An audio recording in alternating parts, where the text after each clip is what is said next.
Il y a 3 ans, Thierry Montpied accomplissait le rêve de gosse de son ami Emmanuel Labasse, paralysé à la suite d'un accident de moto, en l'emmenant en haut de la dent de la rancune.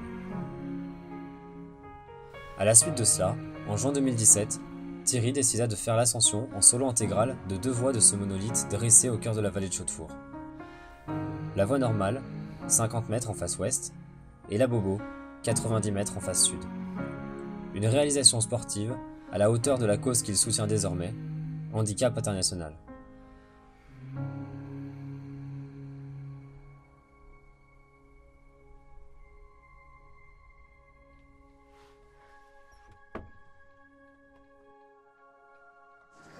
Donc tout est parti justement d'une amitié et puis avec énormément de solidarité donc entre copains.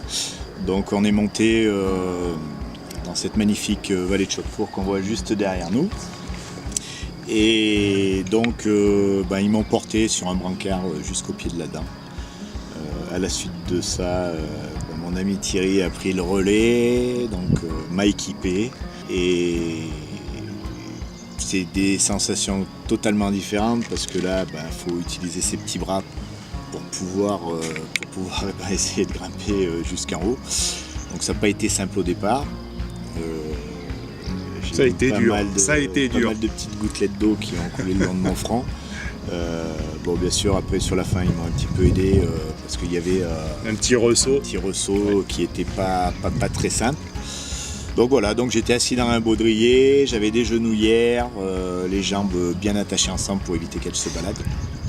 Et puis après, à la force des bras, on a fait ce qu'on pouvait pour essayer de monter le plus haut possible. Et puis une sensation exceptionnelle. Déjà du fait de cette roche qui a quelque chose. Cet même endroit, toi tu le dis, qui a Cet endroit, quelque chose de magnétique, enfin on se sent très bien là. voilà, particulier, léger, pas un bruit, voilà. Et puis arrivé en haut, alors par contre, là, c'est magnifique parce que bien qu'habitant Chandon-sur-Lac, j'ai jamais mis les pieds sur ce magnifique bout de rocher. Et du coup, une fois en haut, par contre, la pression retombe parce qu'on a quand même un petit peu de pression. Là. Et puis là, alors avec le paysage alentour, c'était excellent. Et puis voilà, on a discuté, on a profité. Et ça s'est fini, comme dans toutes les fêtes gauloises, par un bon repas partagé entre toutes les équipes. Voilà.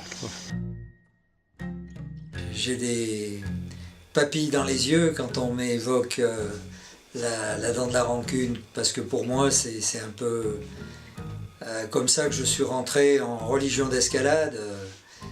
D'ailleurs, rentrer dans la vallée de Chaudefour, c'est un peu pour moi renterrer dans la vallée du Yosémite pour aller gravir le Capitane, toute proportion gardée bien sûr, mais enfin pour les Auvergnats, pour les grimpeurs auvergnats, c'est quelque chose de très marquant et qui a vu des générations de grimpeurs s'y casser les dents, si je peux m'exprimer ainsi. La dent de la rancune quand même.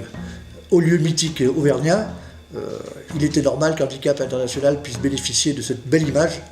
Et donc j'ai tout de suite adhéré au projet de Thierry de faire ce solo. Ça m'a un petit peu choqué au départ parce que il est vrai qu'un solo, on pense tout de suite à danger. Qui dit danger dit accident, blessure, handicap, etc. Donc j'avais l'impression que ça allait un petit peu à l'envers de ce que je pouvais représenter pour Handicap International. Et en fait, je me suis aussi souvenu que Thierry était un garçon très sérieux, qu'il n'entreprenait jamais rien sans être sûr de le réaliser dans de bonnes conditions et en toute sécurité. Je trouve ça juste exceptionnel que des gens ont eu un jour l'idée et se dire je vais un peu évoluer ma grimpe, je vais faire du solo, tiens. Je pense que niveau concentration, gestuelle, c'est juste lunaire. Et les gens qui voient ça un peu comme une pratique dangereuse, je pense qu'ils se trompent énormément. Parce que les mecs ils sont tout sauf abrutis, quoi. Ils sont vraiment réfléchis dans ce process de faire du solo. Et je trouve ça vraiment dingue la concentration que ça t'amène, que ça te demande. l'énergie aussi que ça doit prendre, quoi. Partir en solo, c'est juste dingue. La Bobo, c'est une voix c'est une des voix les plus anciennes de la rancune. C'est une voix qui est très soutenue, dans un niveau 5C, 6A, très soutenu, en fissure principalement. Alors la voix originale, elle empruntait une fissure qui était plus à droite que la dalle que Thierry a escaladée, parce que Thierry a escaladé la Bobo actuelle qui passe par une dalle avec un pas en 6B+, donc qui est assez engagé parce que c'est une dalle à sensation, un peu sur les pieds, donc ça rajoute encore un peu d'engagement.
Voilà, j'ai découvert cet endroit, j'avais 14 ans.